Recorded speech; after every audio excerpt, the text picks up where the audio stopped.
জানুৱাৰীত মুকলি হ'ব ৰাজ্যৰ প্ৰথমখন বিমান ৰেষ্টুৰেণ্ট।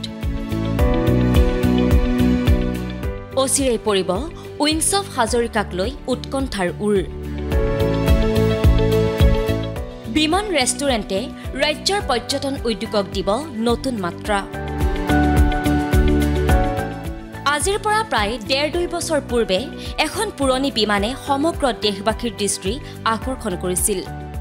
এখন বিশাল ট্ৰেইলাৰত উঠি বিমানখনে মুম্বাইৰ পৰা যাত্ৰা আৰম্ভ কৰিছিল।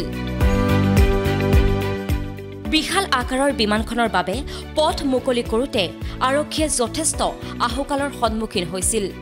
প্ৰথমে এই বিমানখনক লৈ অসমত বিশেষ প্ৰতিক্ৰিয়া হোৱা নাছিল, কিন্তু যেতিয়াই এই বিমানখন মুম্বাইৰ পৰা অসমলৈ অনা বুলি জনা গৈছিল তেতিয়াৰ পৰাই বিমানখনক লৈ যথেষ্ট উৎকণ্ঠা আৰম্ভ হ'ল। কোনে আৰু কিয় আনিছে তাক লৈ কৌতূহলৰ শেষ নোহোৱা হ'ল আৰু অৱশেষত পৰিল ৰহস্যৰ জৱনিকা।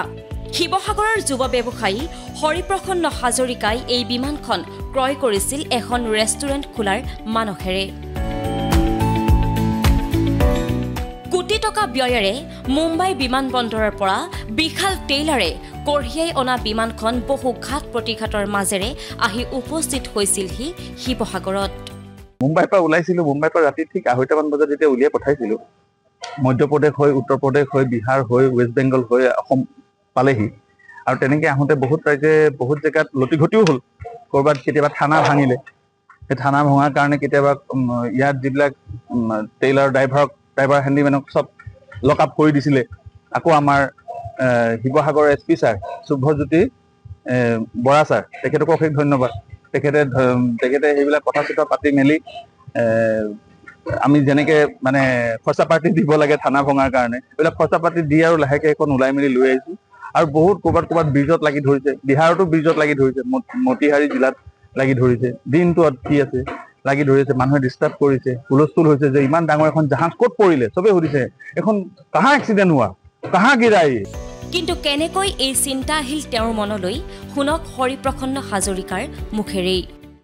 40 বছৰ পিছলৈ গুচি গ'ল, 30-40 বছৰ পিছলৈ। 30-40 বছৰ পিছলৈ যেতিয়া এখন কিবা হেলিকপ্টাৰে যাওক বা উৰাজাহাজে যাওক, আমি পঢ়ি থকাৰ পৰা দৌৰি বাহিৰলৈ ওলাই আহোঁ চোতাললৈ ওলাই আহি চাওঁ সেইখন প্লেন গ'ল। তাৰ পিছত আমি প্ৰায় 2006-07 মানৰ পৰা লাহেকৈ আৰু মানে এৰোপ্লেনত উঠিবলৈ আৰম্ভ কৰিলোঁ, ট্ৰেভেল কৰিলোঁ। তাৰপিছত দেখা পালোঁ যে মানে ইয়াত এছাম মানুহে সদায় অহা যোৱা কৰি থাকে।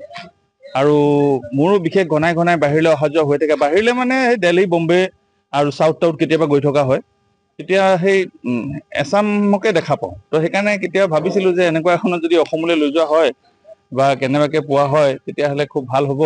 আৰু চাওঁতে সময়ো উকলি গ'ল। আৰু এদিন দেখা পালোঁ নিজৰ চকুৰ আগতে যে সঁচি এৰোপ্লেন এখন হাইৱেৰ কাষত ৰখি আছে আৰু সেইখন হৈছে ৰেষ্টুৰেণ্ট। ভাবিলে ঠিকেই, কিন্তু পুৰণি বিমান এখন পোৱাটো সহজ নাছিল। অনেক বিচাৰ খোচাৰৰ অন্তত তেওঁ পুৰণি এয়াৰবাছ বিমানখন বিচাৰি উলিয়াইছিল। ভাবিবলৈ মানে প্ৰথম বিশ্বাসেই হোৱা নাছিলে যে এখন ক'ত পায়, কি কথা, আৰু কেনেকৈ ৰেষ্টুৰেণ্ট বনাই দিলে, কোনে আনিলে, কেনেকৈ পাৰ্মিশ্যন পালে, এইবিলাক বহুত প্ৰশ্ন মানে উদ্বেগ হৈ আছিলে। তাৰপিছত সেইবিলাক যেনিবা চব বিচাৰি সকলোৰে যিমান সমস্যা আহিছে চব সমস্যাবোৰ সমাধান কৰি প্ৰায় এবছৰ গোটেই ভাৰতবৰ্ষখন ইমূৰৰ পৰা সিমূৰলৈ, পূব পশ্চিম উত্তৰ দক্ষিণ চব ফালে মাৰিলোঁ। কাৰণ ঠগি দিয়া মানুহৰ সংখ্যা বেছি আৰু ঠগো খাইছোঁ। বিমানখন ক্ৰয় কৰি তেওঁ ইতিমধ্যে শিৱসাগৰ ভটিয়াপাৰাত নিৰ্মাণ কৰি থকা ৰেষ্টুৰেণ্টত সংযোজন কৰিবলৈ ঠিক কৰিছে। কিন্তু যিজন স্থপতিবিদে ৰেষ্টুৰেণ্টখন নিৰ্মাণ কৰি আছে তেওঁৱেই প্ৰথমে বিশ্বাস কৰিব পৰা নাছিল হৰিপ্ৰসন্ন হাজৰিকাৰ কথা। ষ্টাৰ্টিং মই ক'ম একচুৱেলি হাজৰিকাদা যেতিয়া ফাৰ্ষ্ট টাইম মোৰ অফিচলৈ আহিছিলে, হাজৰিকাদাই মোক ক'লে কি মই এখন এৰোপ্লেন আনি আছোঁ, ৰেষ্টুৰেণ্ট এখন কৰিম। মই প্ৰথমতে ভাবিছিলোঁ ধেমালিয়ে কৰিছে নেকি কিবা, মই এইটো প্ৰেক্টিকেল বুলি ভবা নাছিলোঁ।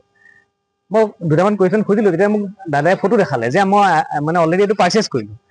মই ছেকেণ্ড মিটিঙতে মই কনভিন্স হৈছোঁ যে তেওঁ সঁচাকৈ এখন প্লেন কিনিলে, যিটো হয়ো এইটো নৰ্মেল আমাৰ কাৰণে এইটো একচুৱেলি এটা ভাবিব নোৱাৰা কথা। তেওঁ যিটো মানে ষ্টেপ লৈছে এইটো নৰ্মেল মানুহে সাধাৰণতে ইমান সাহস নকৰে। ব্যতিক্ৰমী চিন্তাৰে আৰম্ভ কৰা ৰেষ্টুৰেণ্টখন ভূটানৰ স্থাপত্যৰ আৰ্হিত নিৰ্মাণ কৰি উলিওৱা হৈছে। আমাৰ এটা ডিজাইন তেতিয়া আমি ষ্টাৰ্ট কৰিলোঁ ডিজাইন প্ৰথমতে আমাৰ কনচেপ্টটো অলপ বেলেগ আছিলে, পিছলৈ যেতিয়া আমি ডিজাইন এনালাইচিছ কৰিলোঁ আমাৰ লাহে লাহে কনচেপ্ট সলনি হ'ল। প্ৰথমতে আমাৰ হোটেলৰ প্লেনটো নাছিলে, কিন্তু লাহেকৈ দেখা পোৱা গ'ল যে শিৱসাগৰত মানে প্ৰপাৰ হোটেলৰ অভাৱ আছে। চ' দাদাই ক'লে কি আমি যিহেতু আমি ফুডিঙৰ কাৰণে কৰিছোঁ ইমানখিনি, চ' শিৱসাগৰলৈ যিহেতু আমাৰ ইয়াত এতিয়া গভৰ্ণমেণ্টেও যথেষ্টখিনি স্কীম লৈছে টুৰিজিম ডেভেলপমেণ্টৰ কাৰণে, চ' ইয়াত হোটেলৰ অলপমান যদি আহি যায় পূৰ্ণ হয় হোটেলৰ গুড ৰুমছৰ কাৰণে বাহিৰা মানুহৰ কাৰণে, চ' সেইটো আমি ইয়াত এড কৰিলোঁ। আমাৰ হোটেলখন এতিয়া ভূটানিজ আৰ্কিটেকচাৰ থিমত বনি আছে, যিটো হৰিপ্ৰসন্ন দাদাই 2026 বৰ্ষৰ জানুৱাৰী মাহতে সপোনৰ প্ৰকল্প উইংছ অফ হাজৰিকা ৰাইজৰ বাবে মুকলি কৰি দিয়াৰ সংকল্প লৈছে হৰিপ্ৰসন্ন হাজৰিকাই। প্ৰতিকূল বতৰকো নেওচি যুদ্ধকালীন প্ৰস্তুতিত চলিছে ৰাজ্যৰ প্ৰথমখন বিমান ৰেষ্টুৰেণ্ট নিৰ্মাণৰ কাম। ভটিয়াপাৰাৰ 37 নং ৰাষ্ট্ৰীয় ঘাইপথৰ কাষত অৱস্থিত পেট্ৰল ডিপোৰ কাষতে অসমৰ পৰ্যটন ক্ষেত্ৰৰ নতুন সংযোজন উইংছ অফ হাজৰিকাৰ নিৰ্মাণ পূৰ্ণগতিত চলি আছে। জানুৱাৰী 2026 চনৰ জানুৱাৰী মাহতে উলিয়াম বুলি ভাবি লৈছোঁ। ঈশ্বৰক প্ৰাৰ্থনা জনাইছোঁ, সমূহ অসমবাসী আশীৰ্বাদ বিচাৰিছোঁ। ইতিমধ্যে মই আপোনাক গোটেই কামখিনি দেখালোঁ, খালি বৰষুণে আমনি কৰিছে। কাম এটা কৰি যাওঁ, বৰষুণে ৰাতি দুপালপিটা বৰষুণ দিয়ে, তাৰপিছত আকৌ কামটো বেয়া হৈ যায়, আকৌ ৰখি থাকিব লাগে। দিনত ৰ'দটো পাওঁ, আকৌ ৰাতি আকৌ বৰষুণ, সেইকাৰণে কামটো অলপ শ্ল' হৈছে আৰু উপায় নাই। তেনেকুৱা বহুত কিছু ধৰক সমস্যাও হৈছে, বনাই গৈছোঁ আকৌ ভাঙিব লগা হৈছে, তেনেকুৱা থাকে। এইবিলাকত কেতিয়াবা থাকে।